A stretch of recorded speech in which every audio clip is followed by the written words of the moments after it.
సామాజిక స్పృహ కలిగి ఉంటూ దేశ భద్రత, సామాజిక విలువల పరిరక్షణ, దేహ భద్రత చూసుకోవడం ప్రతి పౌరుడి బాధ్యత.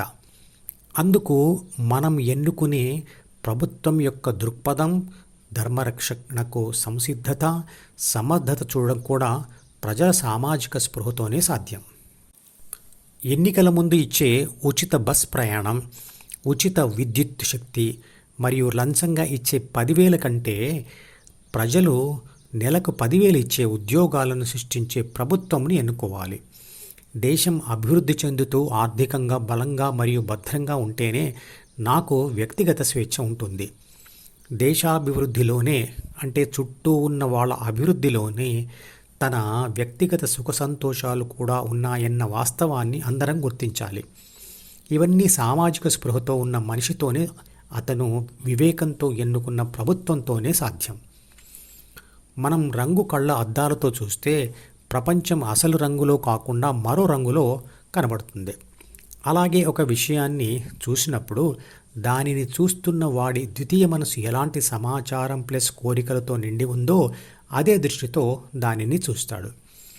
ఒక మనిషి మరో మనిషిని చూసినప్పుడు ఆ చూడబడిన మనిషి డాక్టర్ లేదా పోలీస్ అధికారి లేదా ఉపాధ్యాయుడు లేదా న్యాయవాది లేదా వ్యాపారుడు అయితే చూసిన వాడి ద్వితీయ మనసులో కలిగే భావాలు వేర్వేరుగా ఉంటాయి.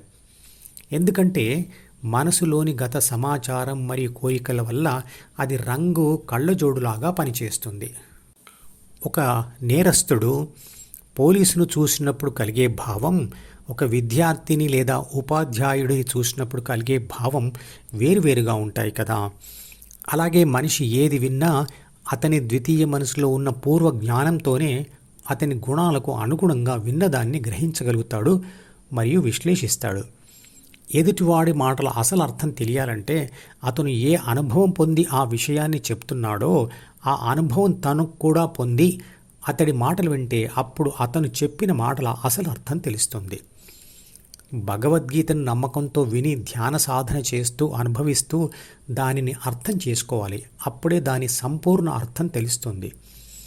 అనుభవంతో భగవద్గీతను తెలుసుకోకపోతే కేవలం విన్నదాన్ని అందరూ భౌతిక దృక్పథంతోనే దానిని విశ్లేషించుకుంటారు లేదా అర్థం చేసుకుంటారు.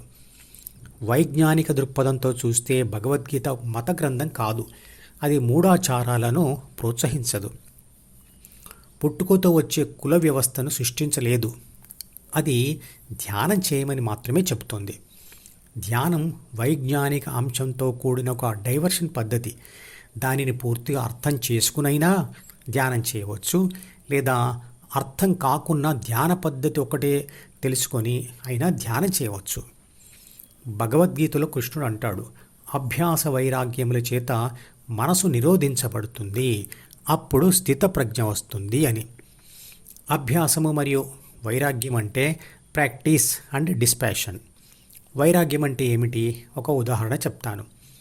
సిగరెట్ మీద ఇష్టం వదులుకొని లేదా అసహ్యంతో అంటే వైరాగ్యంతో తన ధ్యాసను ఇంకో ఇష్టమైన దాని మీదకు మళ్లించి అభ్యాసం చేస్తే సిగరెట్ అలవాటు పోతుంది కదా.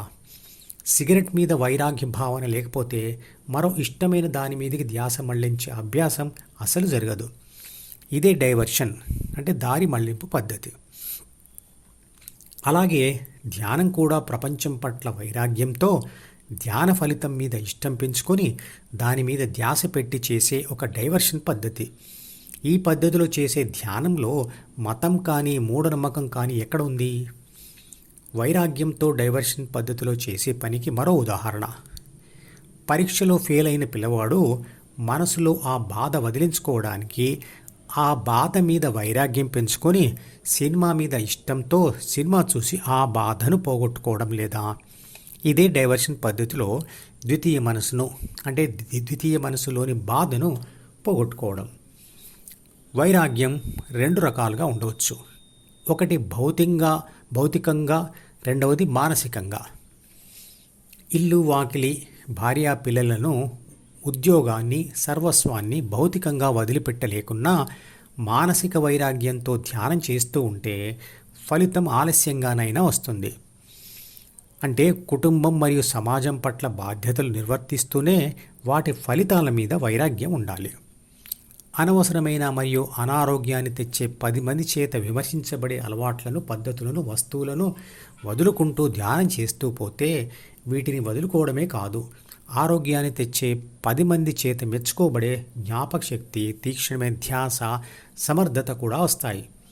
ప్రపంచం పట్ల వైరాగ్యం అంటే శారీరక సుఖాలను, కోరికలను సాధ్యమైనంతగా తగ్గించుకోవడమే.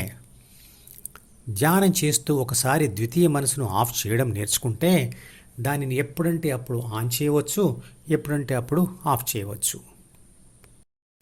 ఈ మధుపదం యూట్యూబ్ ఛానల్ వీడియోని సబ్స్క్రైబ్ చేసి గంట గుర్తును నొక్కి ఆల్ని సెలెక్ట్ చేసి ప్రతిరోజు యూట్యూబ్ ఓపెన్ చేసి అడుగున ఉన్న సబ్స్క్రిప్షన్ బటన్ నొక్కితే అన్ని లేటెస్ట్ వీడియోలు చూడవచ్చు.